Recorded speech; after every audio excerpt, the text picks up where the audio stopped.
एक शहजादा जो असगॉर्ड का वारिस था, लेकिन अपने घमंड की वजह से सब कुछ खो बैठा। आज फिल्म फैक्ट्स पर मार्वल का पहला थंडर गॉड थॉर 2011।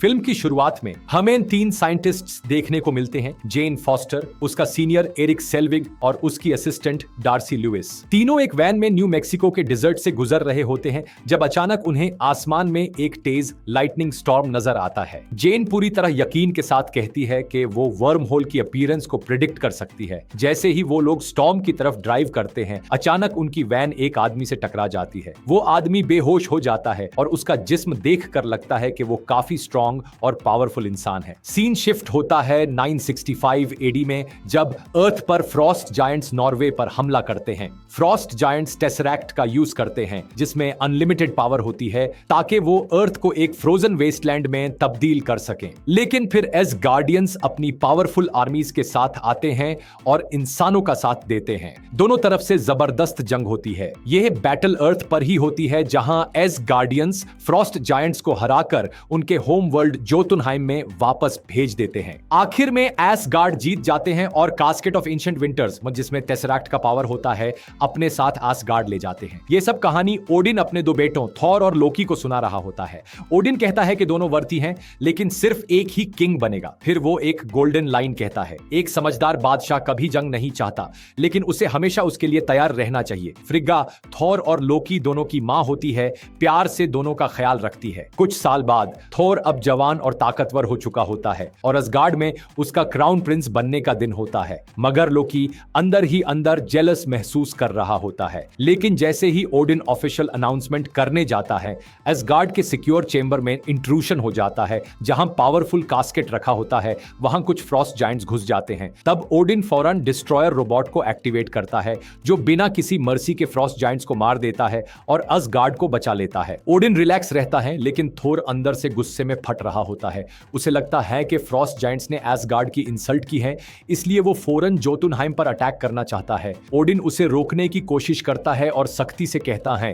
तुम अभी तक किंग नहीं बने हो। लेकिन थोर नहीं मानता। वो अपने भाई लोकी और दोस्तों वोल्स्टाग, फांद्रल, होगन और सिफ को लेकर जोतुनहाइम के लिए निकल पड़ता है, जहां फ्रॉस्ट जायंट्स रहते हैं। एसगार्ड का गेटकीपर हाइमडॉल उन्हें रोकने की कोशिश करता है, लेकिन थॉर उससे कहता है, अगर तुम होने वाले किंग की बात नहीं मानोगे तो एसगार्ड का क्या होगा। ये सुनकर हाइमडॉल उन्हें जाने देता है। जोतुनहाइम में जैसे ही वो लोग पहुंचते हैं, किंग लॉफी और असगार्डियंस के दरमियान फाइट स्टार्ट हो जाती है। बैटल इंटेंस होती जा रही होती है। इसी बीच जब एक फ्रॉस्ट जायंट का हाथ लोकी को लगता है, तो उसकी स्किन भी नीली हो जाती है, जैसे फ्रॉस्ट जायंट्स की होती है। यहाँ एक बड़ा सीक्रेट रिवील होता है कि लोकी असल में असगार्डियन नहीं, बल्कि फ्रॉस्ट गाइंट ब्लड है। फिर किंग लॉफे एक जायंट बीस्ट रिलीज करता है, जो सब पे अटैक करता है। असगार्डियंस पैनिक में आ जाते हैं और अपनी जान बचाने के लिए भागना शुरू कर देते हैं। लास्ट मोमेंट पर ओडिन खुद जोतुनहाइम पहुंचता है और सबको बचाता है। वो डिप्लोमेटिकली लॉफे से माफी मांगता है, थॉर और उसके दोस्तों को वापस असगॉर्ड ले जाता है। ओडिन गुस्से में होता है, थॉर से तेज और हार्श वर्ड्स एक्सचेंज करता है। थॉर भी जिद और गुस्से में होता है। इस कॉन्फ्रंटेशन के बाद ओडिन थॉर की पावर स्ट्रिप कर देता है। उसका हथौड़ा भी उसके साथ अर्थ पर भेज देता है। भेजने से पहले ओडिन एक पावरफुल लाइन कहता है, अगर कोई इस हथौड़े के काबिल होगा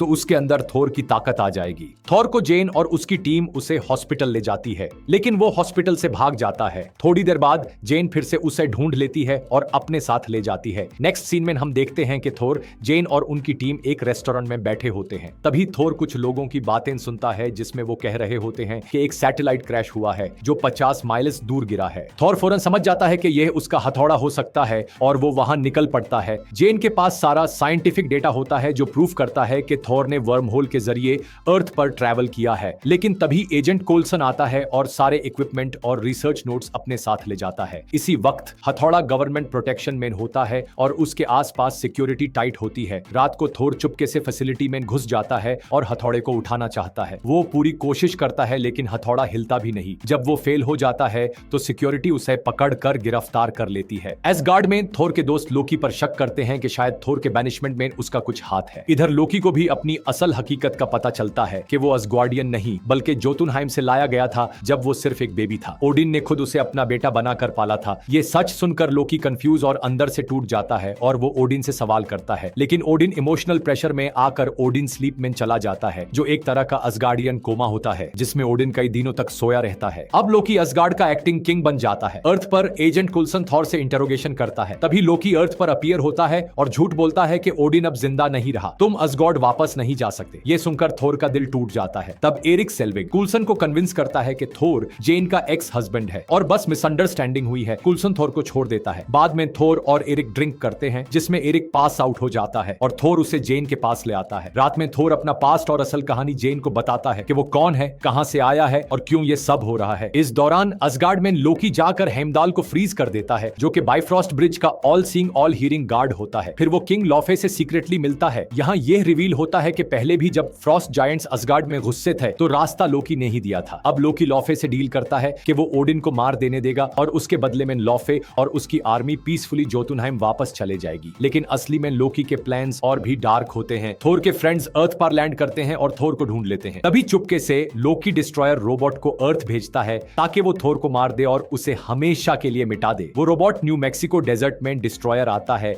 और हीट रे से हर चीज तबाह करना शुरू करता है। थोर के फ्रेंड्स वोल्स्टाग, फांद्रल, होगन और सिफ रोबोट का मुकाबला करते हैं, लेकिन वो उन्हें बुरी तरह इंजर्ड कर देता है। थोर और टीन साइंटिस्ट्स लोगों को इवैक्यूएट करने की कोशिश करते हैं। फिर थोर डिस्ट्रॉयर के सामने खुद को पेश करता है और लोकी से रिक्वेस्ट करता है कि इंसानों को छोड़ दे, बदले में मुझे मार दे। लोकी असगार्ड से सब कुछ देख रहा होता है। डिस्ट्रॉयर थोर को एक जोर का बैकहैंड स्लैप देता है। थोर जमीन पर गिर जाता है, बेहोश और अपेरेंटली डेड। जेन रोती हुई उसके पास भाग कर जाती है, लेकिन थोर की सेल्फलेसनेस उसे वर्दी बना देती है। तब हथौड़ा क्रेटर से निकल कर उड़ता है और थोर के हाथ में वापस आ जाता है। थोर एकदम से रिवाइव हो जाता है। रेड केप और आर्मर के साथ the god of thunder is back. Thor आसानी से डिस्ट्रॉयर को डिफीट कर देता है और जेन से वादा करता है कि वो वापस जरूर आएगा। अब वो असगार्ड रिटर्न करने के लिए तैयार होता है। इस वक्त असगार्ड में फ्रॉस्ट जायंट्स पोर्टल के जरिए वापस घुस चुके होते हैं। हेमदाल, जो अब तक फ्रोजन था, कुछ पावर इकट्ठी करके अपना फ्रीज तोड़ देता है और थोर को वापस असगार्ड ले आता है। थोर वापस आते ही फ्रॉस्ट जायंट्स से फाइट करता है। लोकी मीनवाइल बाइफ्रॉस्ट पोर्टल को एक्टिवेट कर देता है ताकि पूरा आइस प्लैनेट रेल्म डिस्ट्रॉय हो जाए। थोर उसे रोकता है। दोनों भाइयों के दरमियान फियर्स कॉम्बैट होती है। थोर हथौड़े से लोकी को इमोबिलाइज करता है और फिर बाइफ्रॉस्ट पोर्टल को तोड़ने लगता है ताकि आइस रेल्म बचे। जैसे ही ब्रिज क्रम्बल होने लगता है, दोनों भाई स्पेस में गिरने लगते हैं। ओडिन वहां पहुंचता है और थोर का हाथ पकड़ लेता है। थोर लोकी का स्टाफ पकड़े होता है, लेकिन लोकी हार मानकर खुद को गिरने देता है, डिसअपीयरिंग बाइफ्रॉस्ट में। असगार्ड में सब कुछ वापस नॉर्मल हो जाता है, लेकिन ओडिन उदास होता है कि सब कुछ ऐसे हुआ। थोर भी जेन के लिए उदास होता है, लेकिन हाइमदाल उसे तसल्ली देता है। जेन एक न्यू लैब में काम कर रही होती है, न्यू इक्विपमेंट के साथ, थोर की यादों में।